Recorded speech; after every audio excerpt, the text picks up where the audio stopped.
Social media पे आप देख लें, मुझे छोड़ें, सोशल मीडिया पे देखें, पाकिस्तान में जनाब जितने भी बड़ी बड़ी मिसालें, जन्नत मिर्जा की जनाब 25 मिलियन फॉलोवर है और इमरान खान के 10 मिलियन। इसका मतलब है जन्नत मिर्जा इमरान खान से बेहतर है। इसी तरह अगर डॉक्टर अब्दुल कदीर खान को लूँ तो डॉक्टर अब्दुल कदीर खान के मेरा ख्याल में 5,000 हैं और राजब भट्ट के 15 मिलियन है। तो इसका मतलब है राजब भट्ट जो है वो डॉक्टर कदीर खान से बेहतर है। इस तरह अगर डॉक्टर जो है अब्दुल सत्तार ईदी का नाम लूँ तो उससे ज़्यादा जो है जनाब ये पतलू और मोटू के जनाब ज़्यादा जनाब फॉलोअर हैं। तो इसका मतलब है अब्दुल सत्तार ईदी से ज़्यादा पतलू की हमें ज़रूरत है, हमें डॉक्टर कदीर खान की भी ज़रूरत नहीं है, यहाँ पे राजब भट्ट की ज़रूरत है। जन्नत मिर्जा बिल्कुल हमें चाहिए, इमरान खान की बिल्कुल भी ज़रूरत नहीं है। इस तरह हकीम सईद के फॉलोअर देख लें, हकीम सईद के फॉलोअर हैं जनाब जो है तकरीबन 2000 और महक मलक के जनाब इसका मतलब है तकरीबन 4 मिलियन। तो इसका मतलब है महक मलक जो है वो हकीम सईद से बेहतर है। पाकिस्तानी में गधे पे लाइनें लगाने से गधा जेवरा नहीं बन जाता। आप बिल्ली के सर पे ताज रखते ना तो बिल्ली जो है वो शेरनी नहीं बन जाती। ये जितने भी आप टिकटॉक में बैठे हुए हैं, जितना मर्जी है लाइनें लगा के देख लें तो आप जनाब जो है गधे को जेवरा नहीं साबित कर सकते। आप जितनी बिल्लियों के ऊपर जनाब ताज रख के तो उनको आप शेरनी नहीं बना सकते। आप जरा ये ट्राई करके देख लें। ये पाकिस्तानी कौम मुझे ये मैसेज देना चाह रही है कि जो लाइब्रेरी है वो सर्कस से बेहतर है और सर्कस में क्योंकि रश ज़्यादा होती है तो इसका मतलब है सर्कस लाइब्रेरी से बेहतर है। ये कहना मुझे ये चाह रहे हैं कि जो पत्थरों का बड़ा ट्रक है वो सोने की एक ईंट से ज़्यादा कीमती है। ये पत्थरों के ट्रक को देख रहे हैं, ये कहना चाह रहे हैं कोयले का एक बड़ा जनाब पहाड़ जो है वो चंद हीरों से ज़्यादा कीमती है। इसलिए कोयले की पहाड़ों को कीमती बनाने के चक्कर में सबके मुंह और हाथ जो है काले हो गए। एक बात इस कौम का मैं कहना चाहूँगा कि कोयला जितना भी धो लें इसका रंग नीचे से काला नहीं निकल सकता। आप बेशक अपने हाथ मुंह काले करके देख लीजिए, आप जितने कौवे हैं उनको ज़रा सा आप साबुन से धो के उनको सफ़ेद कबूतर आप नहीं बना सकते। पूरी कोशिश कीजिए टिकटॉक में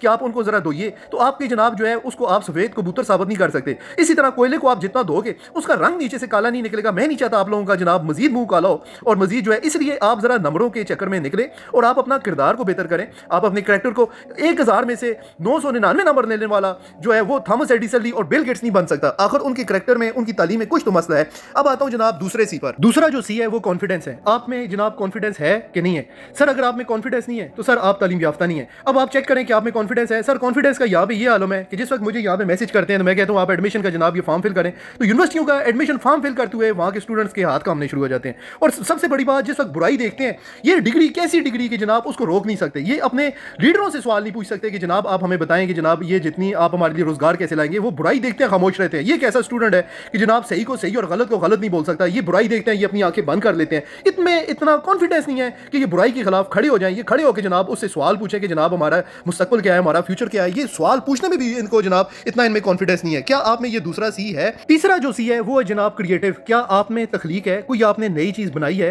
सर 1947 से लेके आज तक हमारा सिस्टम रटा सिस्टम है। आज तक मुझे तो जनाब कोई नजर नहीं आया कि पाकिस्तान ने कोई नई इन्वेंशन की हो, नई इजाद की हो वहाँ के स्टूडेंट में, या मेरे नोटिस में नहीं है। मुझे तो ऐसी बात नजर नहीं आ रही जनाब। अगर आप क्रिएटिव नहीं है तो सर आप जनाब जो है आप तालीम याफ्ता नहीं है। इसीलिए कहते हैं कि दी माइकल दी 100 किताब में लिखता है कि एक वक्त ऐसा था कि जिसमें 95% लोग जो थे वो तालीम याफ्ता थे और वो टाइम किसी और का नहीं, वो हुजूर सल्लल्लाहु अलैहि वसल्लम का टाइम था। जिस वक्त दी 100 में वो लिखता है कि इसलिए आप सल्लल्लाहु अलैहि वसल्लम का नाम उसने पहले नंबर पर रखा है कि पूरी दुनिया में सबसे ज्यादा जो गैर फैलाई है वो हुजूर सल्लल्लाहु अलैहि वसल्लम ने फैलाई है।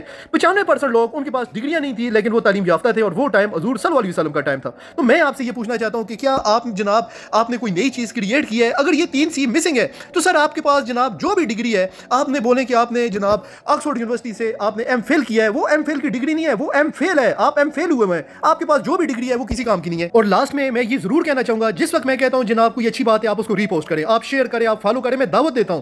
तो मुझे समझ नहीं आती जिस वक्त आप बुराई को फैलाने में आपको बिल्कुल शर्म महसूस नहीं होती तो अच्छाई फैलाने में शर्म कैसी? कुछ लोग कहते हैं जी ये सिर्फ तो व्यूअरशिप या शोहरत का चक्कर है। अगर यही म्यार है तो फिर मुझे बताएं ना, मस्जिद में अजान क्यों दी जाती है? क्या अजान में लोग नेकी की दावत नहीं देते? अगर इल्म और गैर फैलाना गलत था तो फिर अल्लामा इकबाल ने जो जनाब किताबें लिखी हैं, शिकवा जवाब शिकवा, उसको ताले में उसने क्यों नहीं रखा? उसने फैलाई क्यों है? ये भी शोहरत का चक्कर है। मौलाना रूम ने जनाब अपनी तालीम जो मौलाना रूम ने जो किताब लिखी है मसलत रूमी, उसको फैलाने की क्या जरूरत थी? उसको भी जनाब वो किताब में अल्लाह के लिए कर रहा है ना, उसको फैलाने की जरूरत ही नहीं थी। अली बिन उस्मान अजमेरी ने जनाब कशर मजूब लिखी है तो उसको जनाब अल्लाह के लिए कर रहे हो ना, क्यों उसको फैला रहे हो? क्यों लोगों को बोल रहे हो? सर इसका नुकसान अच्छी बात को क्यों नहीं फैलाते? अगर अच्छी बात फैलाना, अगर ज्यादा से ज्यादा अच्छी बात फैलाएंगे नहीं तो माशरा फिर कैसे बेहतर होगा? अफसोस से ये कहना पड़ रहा है कि हमारी ज़हनियत आज ये बन गई है कि बुराई फैलाने में कोई शर्म महसूस नहीं होती, लेकिन जो अच्छा काम या कोशिश करे या उसको फैलाने की कोशिश करते हैं तो फौरन हम कहते हैं जी व्यूअरशिप और शोहरत की की वजह है। इस सोच का नुकसान ये होता है कि अच्छे लोग खामोश हो जाते हैं और बुराई जो है वो फैल जाती है। अगर हम अच्छाई को खुद नहीं फैलाएंगे, इसकी हिमायत नहीं करेंगे, तो दूसरों तक कैसे पहुंचेगी? फिर माशरा कैसे बेहतर होगा? मुझे ये बता दें, फिर माशरे की इस्लाह कैसे होगी? मैं खुले दिल से कहता हूं कि अगर कोई वाकई कोई अच्छी बात, गैर की बात, इल्म की बात या भलाई की बात करता है, तो आप उसको रीपोस्ट करें, शेयर करें, फॉलो करें और दूसरों तक पहुंचाएं, क्योंकि माशरे में बेहतरी सिर्फ उसी वक्त आएगी जब हम अच्छाई के साथ होंगे और उसका साथ देंगे और इसे आम करेंगे, ना कि उसे दबाने की कोशिश